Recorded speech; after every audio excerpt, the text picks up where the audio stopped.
Howdy folks, it's Meandering Mike in the Man Cave of Madness. It is just after midnight, and we are doing an unboxing of sorts. This is what we're going to call a compare it and contrast segment, where we've got two editions of In Magnificent Style, Pickett's Charge. Now, this version came out from Victory Point Games in 2012. This is by designer Hermann Luttmann. There was actually two versions of this. Came out in the Ziploc bag edition and in the small Victory Point Games box with the sleeve. This came out in 2021, January. Now, until recently, like as about an hour ago, Board Game Geek said this was released in December of 2020. I did the research. I looked on the Kickstarter. Worthington started shipping. It hit their warehouse and shipped in January 2021. So I actually sent in a correction, and magically they responded and fixed it within an hour, which is amazing. Normally it takes a day, two, sometimes even longer. But if you supply a link directly to the publisher's communication saying, hey, it's in the warehouse, we're shipping now. Yeah. So a little mini rant update over Board Game Geek has a lot of dates on releases that are off a little bit. And if you ever see them, go ahead and submit a correction and include whatever supporting data you can. So, January 2021, not sure when, but in 2012. So this is a solitaire game on Pickett's Charge. Pickett was one of the generals under Longstreet, Great Longstreet's assault, the charge on the third day of Gettysburg, in July 3rd, 1863. And this is a solitaire game. So let's go ahead and start by looking here now. It's not in shrink. This is unpunched though, so we don't need this. Good old Victory Point Games in their little generic boxes. Here's some dice. These may or may not have been original dice. Odds are I bought this used, like new. Now, it's another pet peeve of mine. If you're listing games for sale and they've been opened, you can call them like new. Baggies. What I'm trying to get into here is to the counters. If the counters are punched, do not list a game as like new. Now, in your description, you could say, oh, if it weren't for the counters from this game is such good, it's like new. But do not use the actual category like new on eBay or YouTube, or if you YouTube on Board Game Geek. I suppose you could sell off of eBay or on Amazon or whatnot. Do not list a game as like new category for the condition if the counters are punched. Don't do it. It's just not right. It does not meet the criteria. Now these are these thick laser cut counters. These don't appear to have as much. They've probably wiped out. Very often, you would normally get a little napkin, a anti-soot napkin to wipe off the soot. This one may have had it, and the person wiped them up. The thing is, until you punch these, you can't really get the soot off the edges. I'm not going to punch these right now, but here we go. Normally, I don't look at the counters right away, but since I wanted to bring that little pet peeve thing up. So, Death or Glory in Magnificent Style. Now, in Magnificent Style, that phrase, I don't know if it's on the back of this box or not. Yes, here's the quote. Let's zoom in. We all moved off in as magnificent style as I ever saw. This is from Commander of the 26th North Carolina, John T. Jones. All right. So very often games will, many war games, use a quote from someone who was there, or the name of a book, like The Mighty Endeavor or A Time for Trumpets or things like that. Those are very often The Longest Day, from novels, from history books, from whatever. People will borrow a phrase or something to use for their game title. So that's where that that comes from. So developed by Alan Emmerich. Again, this is a Hermann Luttmann design, map art by Tim Allen and Rick Barber. Okay, many of your, this is not your fancy Gettysburg style Rick Barber map. Let's see, let's zoom back out again so you can see this stuff. Now, this is one of the things that Victory Point game often did in these little boxed versions. They would come up with a jigsaw puzzle version of the map, so you'd have a quote-unquote mounted map. It's really like a thick cardstock. It's not, it's not a folding mounted map, but it's a jigsaw map, which should lie flat, but it can be annoying if it floats around.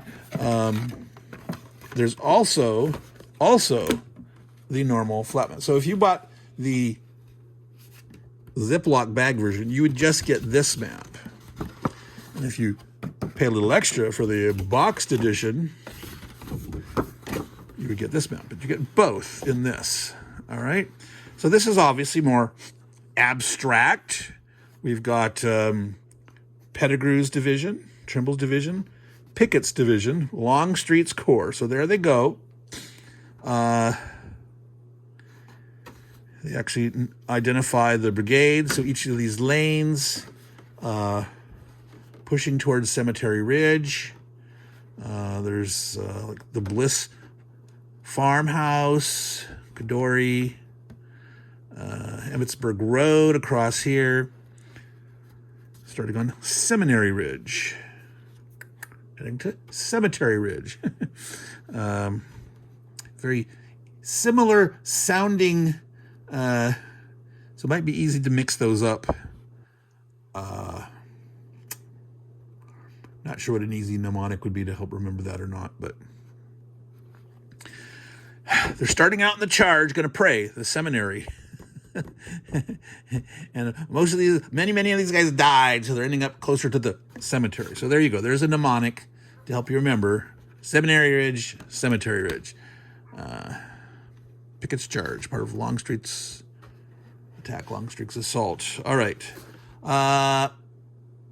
Is that just 5 game turns? Yeah, it looks like 5 game turns. These are 15-minute game turns, it looks like.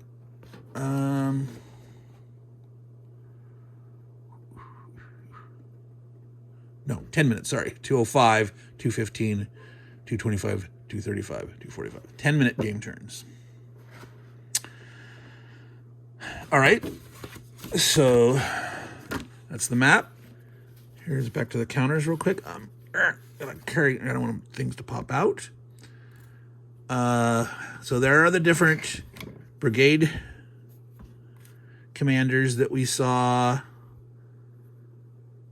Pettigrew, Trimble. Okay, these are like chit draws. Artillery barrages versus Area 1. The generals hit Pettigrew. So these are not the guys on the map maneuvering. These are like activation chits, event chits, etc. So again, you'd have some other counter done rally turn, which these guys, here you go.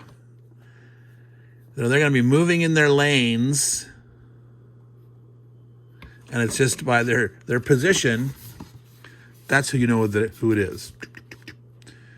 There's 9 of them.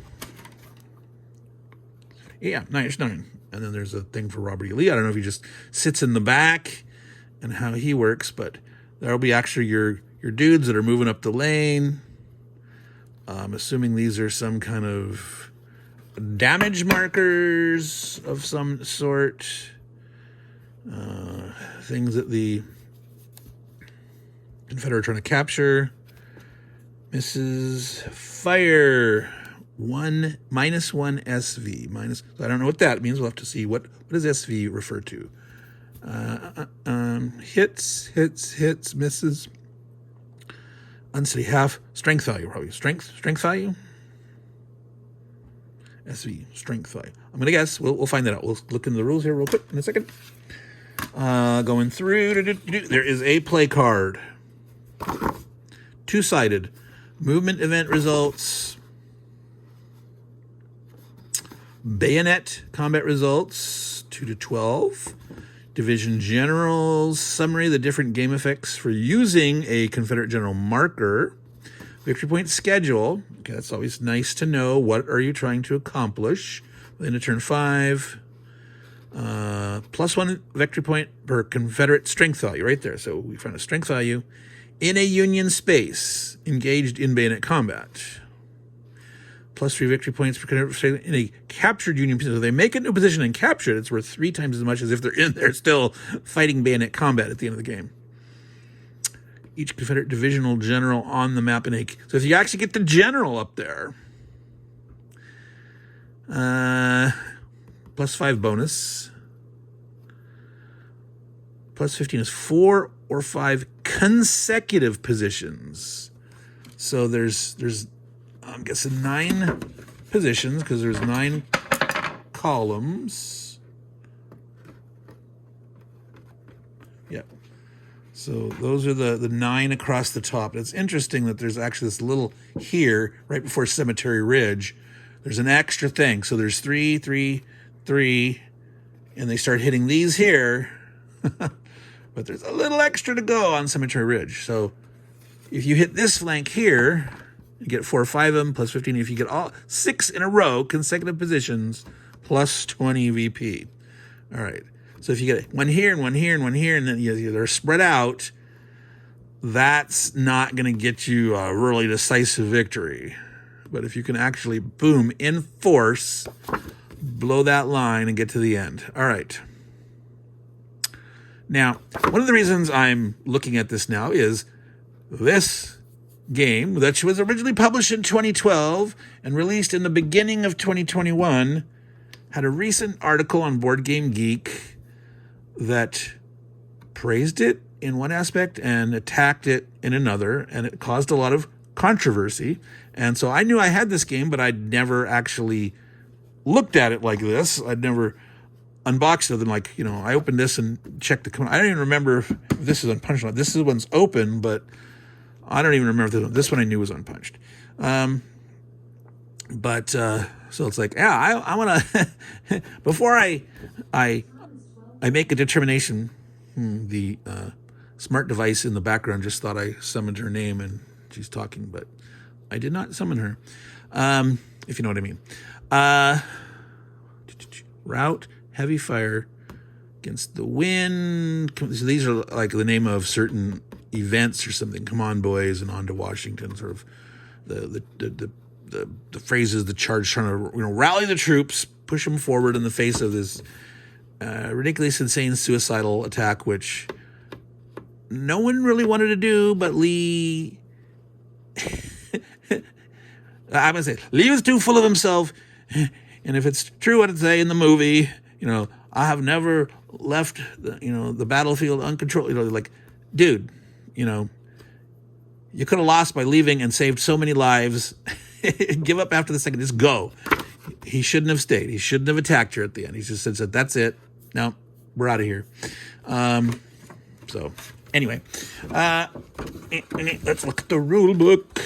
So anyway, I am not going to try to comment on the controversy here today at all. At some point after I've played it and see my experiences with it and how I feel about the results and the broader picture, I will make some commentary. Currently, that thread on Board Game Geek, you can find it if you care, but it's closed. It became too contentious. There were, I don't know, maybe a third of the posts had to be deleted, and the thread is locked. All right, so I'm just sort of flipping back at random here while I was talking about Death or Glory series. So this never became a series beyond this, my understanding is. But my understanding is that the core of this sort of push your luck system, trying to overcome the great odds and pushing But, you can't push too much too fast. But was leveraged by Hermann Luttmann in future designs. So Vultures Lead the Way, which is a science fiction game. And then there's one he did, I'm trying to remember the name of it. It's, was it from Flying Pig or Lock 'em? I think it's Flying Pig. It's about the Rangers at like Point du Lac or something like that. It's in Normandy, but that's not the main title of it. And for some reason, I'm not remembering it. So you can post if you know what that is, or I can put a pinned comment later. But go ahead and post and think, God, I can't remember. It's on the tip of my tongue. But so yeah, so complexity 3, solitaire 9. Obviously, this is design. It's a solitaire game. You are in control of the Confederates trying to succeed in the suicidal attack, Pickett's charge, Longstreet's attack, whatever you want to call it. Lee's folly. That's maybe what I would call it. Bad choice, dude. Yeah, all right. So let's...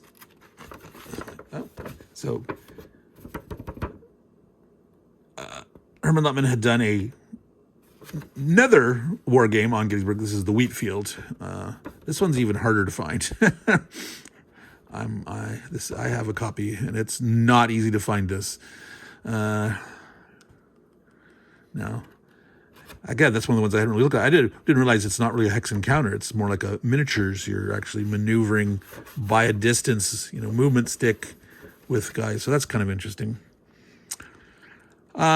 Table of contents. You can actually try it 2-player.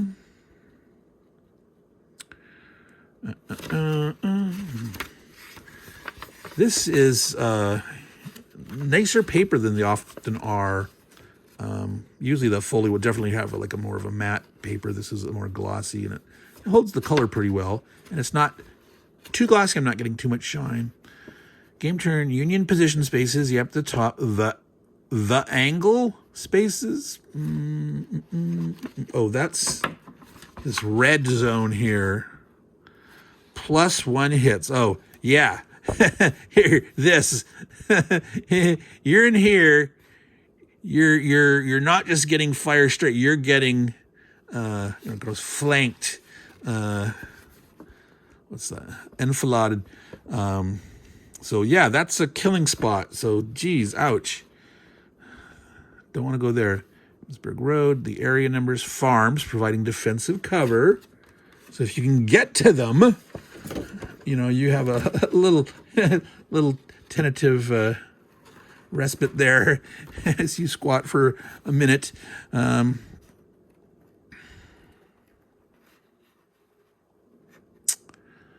these spaces always take one more hit for any reason than normally required. Wow. So I don't know what if it's a certain normal fire or choice fire, some random event that makes you take damage. You're taking one extra. Take one less for any reason. So that's 3 adjacent areas sharing a color. Yellow, green, yellow, reddish brown zone. This is the angle red zone.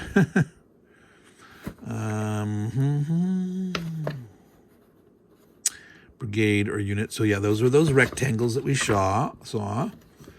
Unit strength value markers. Okay, so there's ones for the Union position. Now the Unions, I guess they're just have it. Oops. No, see, it's falling out. No. I don't like to punch out until I'm ready to punch them out. So you probably just keep markers at each of those 9 positions. There's 13 different markers. So I suppose because you could make a change. But if they all were like at the same strength, you wouldn't actually have enough. So we'll have to see how that would work. All right, let's see here. It's almost at 20 minutes. Let's try to move around so we have a chance to actually look at some of the differences in the other one. We're not going to line for line look for rules differences. I'm assuming it's mostly just components. I don't know. I haven't heard of any rules changes, but there might have been. A lot of the Victory Point games, sometimes there's games that had expansions, and then when they make these deluxe editions, they include the expansion. To my knowledge, this one did not have an expansion. This was standalone complete as is. Regrouping, unit activation. Must activate each Confederate brigade, indicating this by placing advancing brigade marker behind it. You can activate your brigades in any order. We'll have one or more opportunities to move, fight, and consolidate during the phase. Attempts to move forward. 2 options. Move forward towards the Union, or regroup in the current space, consolidate its position.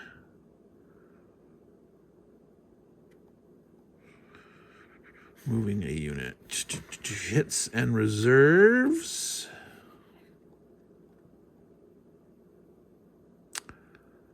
Strength by flipping the 10 to a 9. If units reaches 0, it is gone. You're often instructed to draw blue, pro-unit, or gray, pro-Confederate event chits. You draw from the chit bowl, and you go to the appropriate size. Explanation of each chit is in the center of this booklet.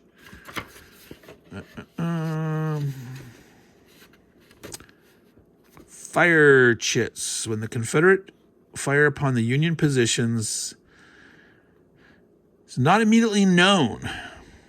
So you're shooting, but you're not sure how much damage you've done or not. To simulate this, fire chits are used and their position results are applied to the affected Union position space only when those fire chits are revealed. So you put the fact that you've fired on them,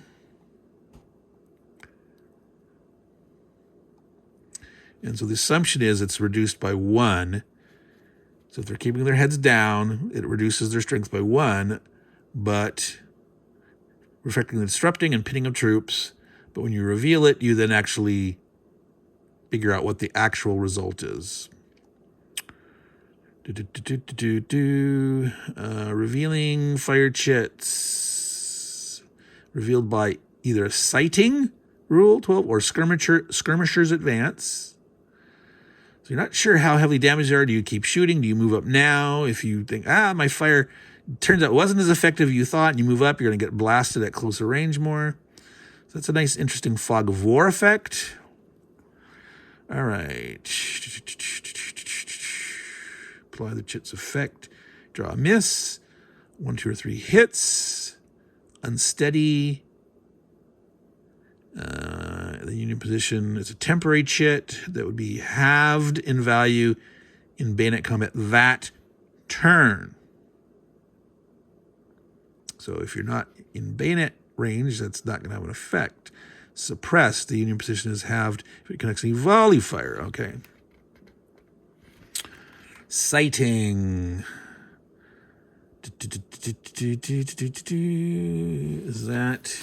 Was that a chart? Here, there's a color coding here. Too far away, choosing randomly, all. No. Turn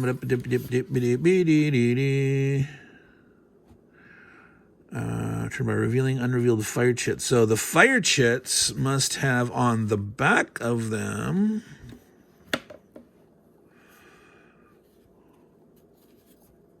well, it just says miss.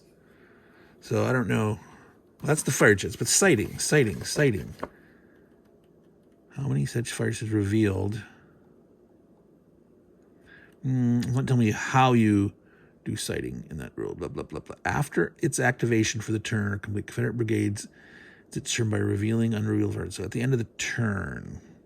So you don't know, as you're doing each column, each brigade individually, you're not sure what results have happened of your fire attacks, but at the end you will reveal them all. Oh, it's by the zone. So way back in the green zone, nope, you don't draw. You just draw 1 in the yellow. One of the fire chits out there. And until you're in the red zone, then you look at all of the results of the fire chits. Interesting. Bayonet combat. There's a bunch of modifiers here. I'm not going to go too deeply into that. Yeah, the Confederates break. Confederates brigade strength value. You add all these pluses. You take all these minuses based on the Union positions. Add the 2 dice, add the sum, look on the chart. So it's the 2 to 12 with 2 dice, but with pluses and minuses. So yeah, if you roll really low there, disaster. Is it a die 6 hits? A dice of hits? And then move back to its rally marker. Defeat, your unit takes half hits, 1/2 a die, move back. Setback. So I think the rally marker, which we haven't got to yet, is like your checkpoint. Like in any video game, you get to a certain point. Like I think you regroup there. That's your rally point now. And as you're pushing forward, you can keep trying to push forward, but like it takes a turn of not moving to say, oh, I'm going to set here, and then you move your rally flag up. If you keep going, you're making faster progress. But, bam, if you get the bad result and you have to go all the way to the rally point, you haven't spent the time to move it up. So it's like banking your progress where you would go back to. So that's one of those interesting choices in a game where you're trying to decide, it's part of the strategy, how much to push your luck, when to spend some time to regroup, etc. Or maybe if you're getting out too much in front of the nearby columns, you want to sort of advancing together. It's like, oh, we better maybe just stop here, regroup, let them keep advancing.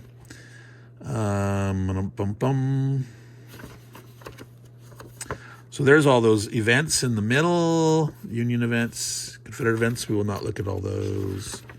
Union activity, Lee and Longstreet. Once per game, you can take the Lee bonus. By using your Robert E. Lee token for the remainder of that turn, you can ignore all retreat movement. The Longstreet bonus, twice per game. Placing one of the Longstreet chits on the bottom of the map allows you to transfer no more than half the active brigade's SV to any other brigade in the same division. Interesting. You're hopping strength from one of your columns within the 3 columns of the division.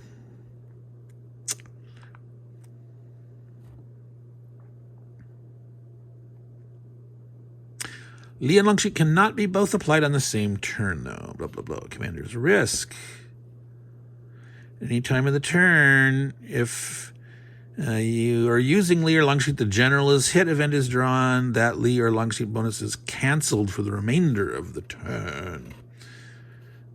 Scoring, we looked at that before. 3 levels of victory. 181 or more, an incredible victory. 161 to 80, a decisive victory. 141 to 160, major, minor, standstill, setback, minor defeat, major defeat, severe defeat, catastrophe. And there's all this text here that talks about, maybe how history was altered. And I think maybe part of the controversy that I said I wasn't going to talk about has to do with what this says. Like if you win a certain level of victory, and it's like what is implied that could have happened or differently or not, there might be some contention over the appropriateness of those, or,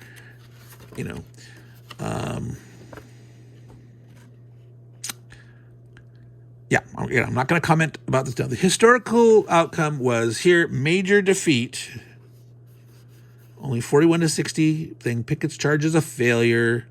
It's obvious to all. Lee surveys his 6,500 Confederate casualties to the smoke and apologizes, saying it's all my fault. It was.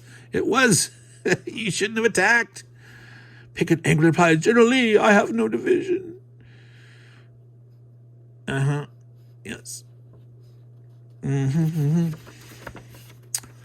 Okay, extended example.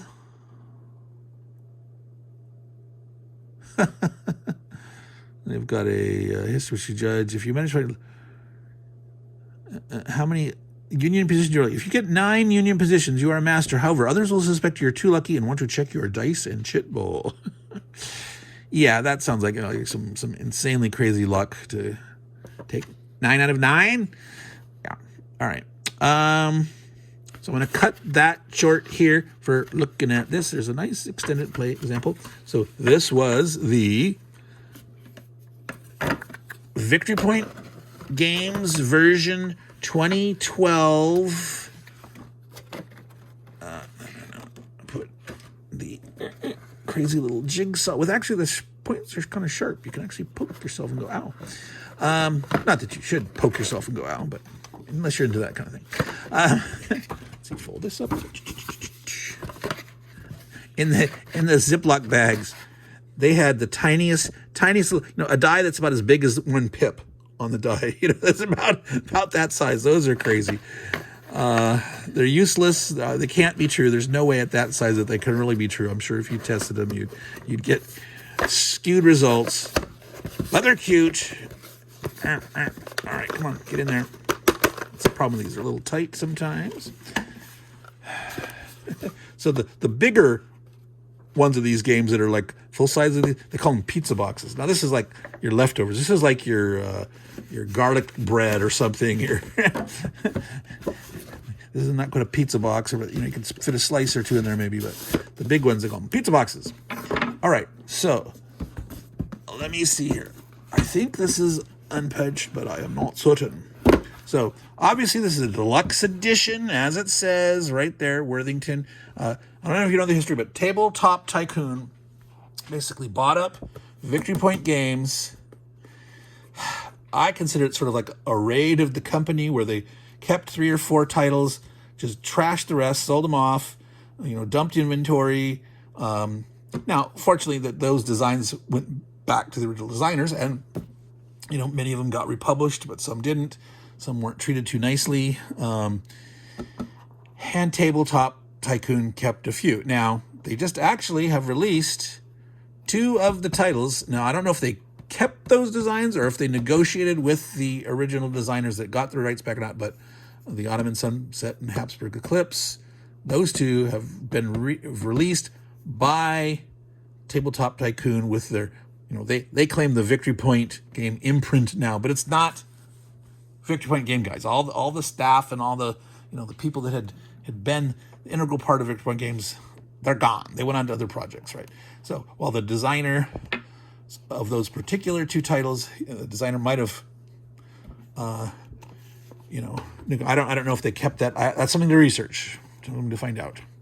But supposedly they're supposed to look really nice. That they actually did a really good job component-wise. So I have them on order. We'll see how they do and compare to the Worthington deluxe editions. Pettigrew's front rank advanced in as magnificent style as I ever saw. Again, here's his unidentified soldier. So is this guy not identified? Well, this is a different. This is we all moved off. So there's a contender. What's the actual quote? That's a commander. That's a soldier. So who knows? And maybe this was from some letter from some soldier. This was. I do not know. Hermann Luttmann, original version development, Alan Emmerich. Original version playtester. Now again, it's copyright 2020, but this was released in 2021, January. Designer notes. I always love designer notes. I'll have to read that. Game is designed primarily to be fun, quick playing, gambling style game. Right. There is the designer intention. Not meant to be a detailed historical study of this or any other American Civil War battle. We've tried to drape the game in plenty of history and drama, as historically based events can certainly unfold in the game.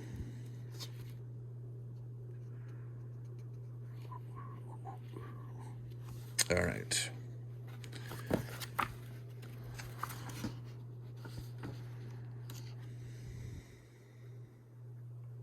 So they went to cards instead of invent chits. They still have the fire chits. They have markers, rule booklet. 14 six-sided dice. Wow, really?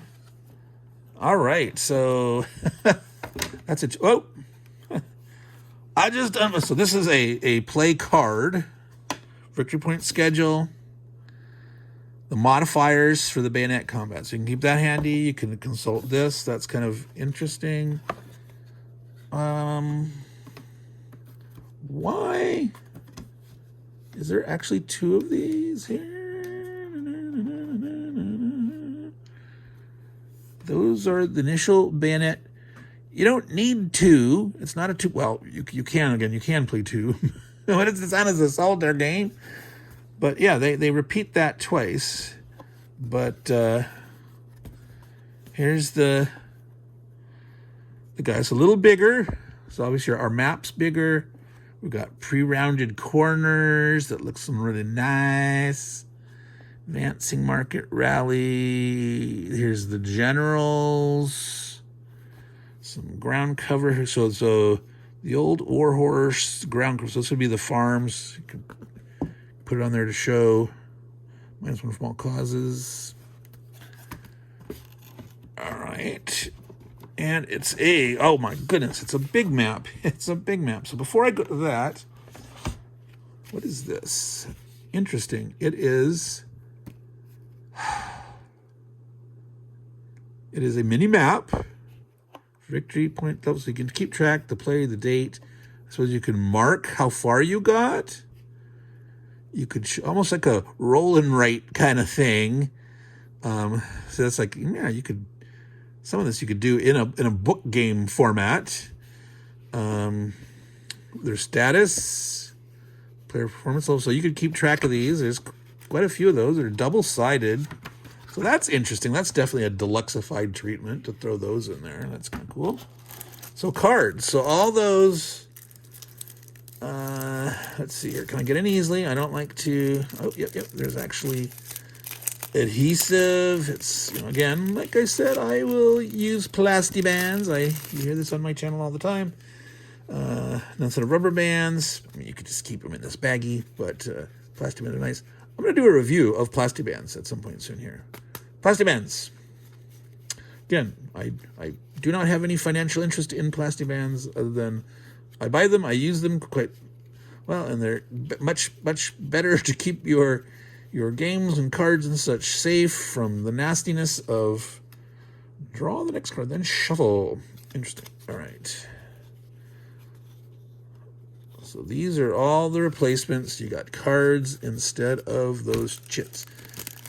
Now, yeah, I think in general, I'd rather, especially if there's a little more room to read, easier to read. I like cards more than, I'm not going to go into detail on those cards because we're already at 37 minutes. I knew this was going to be long being prepared. So we've got baggies.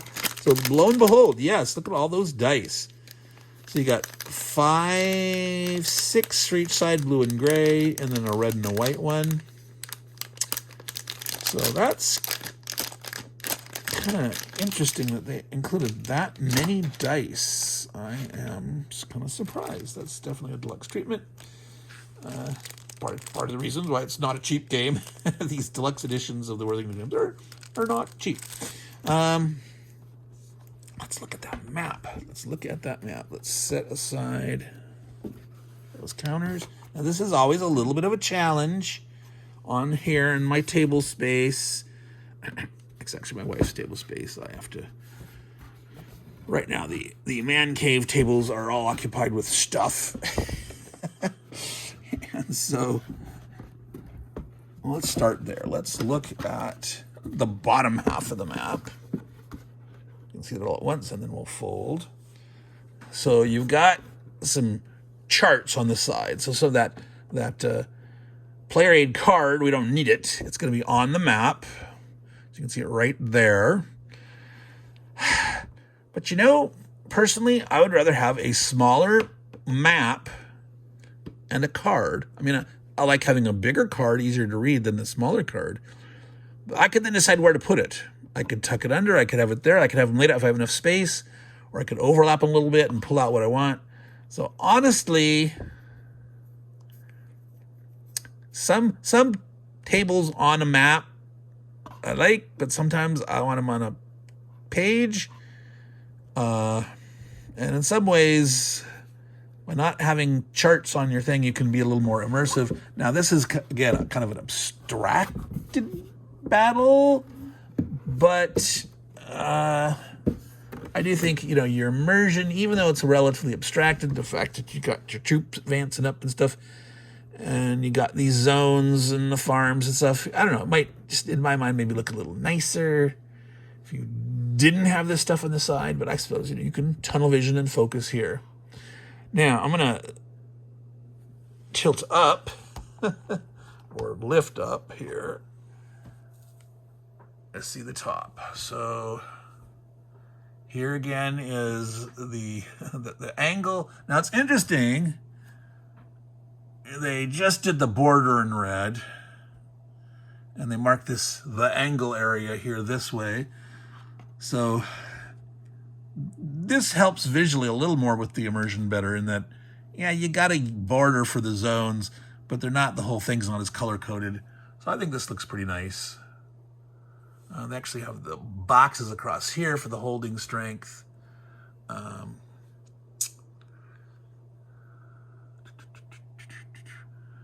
Emmitsburg Road. Okay, do you really need to label every square that's quote-unquote Emmitsburg Road Square?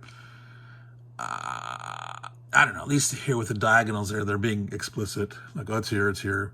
So in some ways, that's okay, but I personally would have left it off. I mean, just if you got to label Emmitsburg Road, you could do that. You could repeat that in each zone or something, but no, does not need it, because like this is both a farm square and an Emmitsburg Road square, even though you can't really see that very well because it's buried inside the woods. But, just leave that off. You don't need that.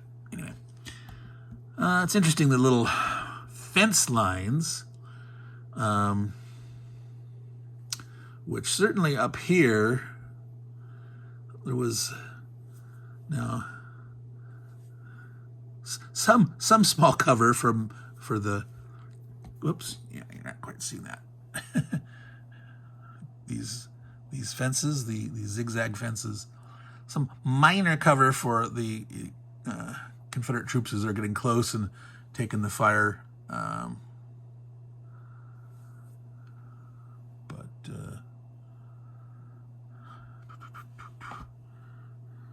how much they could have taken advantage from down there? It's not, in terms of games turned on enough, whereas the farms, they're making a game effect. I didn't really check to see what that Emmitsburg Road game effect was. I'm going to go back here, tilt up a little bit, keep that in, but let's see here. Do we see, can we find quickly, within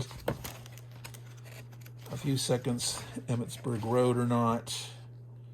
Farm spaces, Institute, Emmitsburg Road. They are also obstacle spaces indicated with a red dash. Well, as an obstacle space, what's the effect? Position indicated. These are all obstacle spaces. Okay. Is there a index on this? I'm not seeing it, and the thing is, they had this blank page here. They had put an index there or shift everything by a page. They had room without increasing the length of this. I mean, it's already at 18 pages. You didn't make your 16. Things are most efficient if you can do them in 4s, otherwise 2s, but I know there's constraints from the publisher, but you have a blank page. Put in an index or a glossary or utilize that, please. So I'm not readily finding it, so I'm not gonna to dig farther at this point. But so we can definitely see component-wise, especially at the map level, much difference. Sort of laser cut counters with potentially sooty edges. These are nice rounded corners, bigger because the bigger map size makes it easy to read. And they have eliminated the event chit activation chits. They're cards So that was definitely a major change between the version, comparing and contrasting. It doesn't. It's smooth. It doesn't have that textured feel, but these are nice quality. I'm not sure if you bend it to a certain point, it's going to crease. That's something like some cards, have that ability to flex more and not crease. And I always wonder about. I don't know anything really about the physical components in terms of production costs. So that's someday, some point, my bucket list is actually to publish a game myself. And I would tend to go with something like a print on demand from Blue Panther or something like that. But who knows? All right. And this was a totally new addition to the game. Feature. And now without looking in here, we couldn't tell if there's rule difference. There's an comprehensive example of play. There was an extended version before. There's still the same performance level for a particular battle. How many did you take? 0. If you took nothing, abysmal performance. So you should be somewhere in here. Looks like the same schedule from incredible to catastrophe, historical outcomes, housekeeping phase. So again, as far as I know, it's the same. I mean, maybe there was some typos or something. They may have clarified some stuff, hopefully.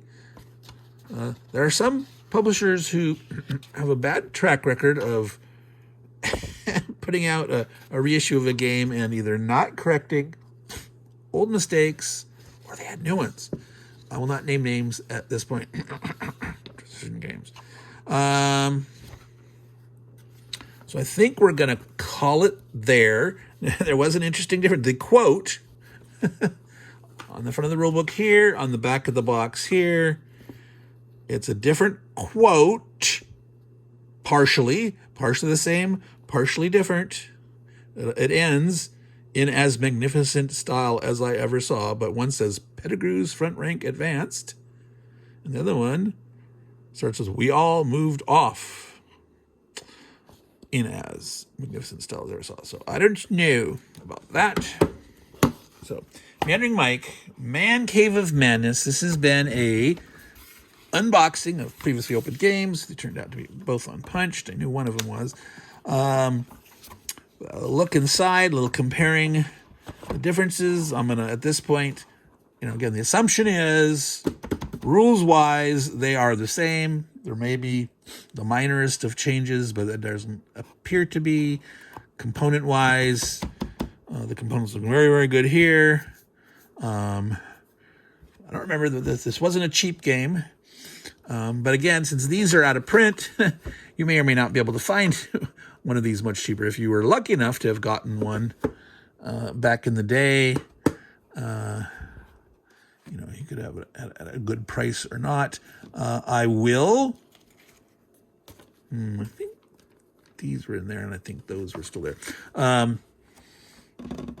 I will dig further later. This is not something I'm going to be able to get to probably this year, or at least not examining on video. I might play it before the end of the year.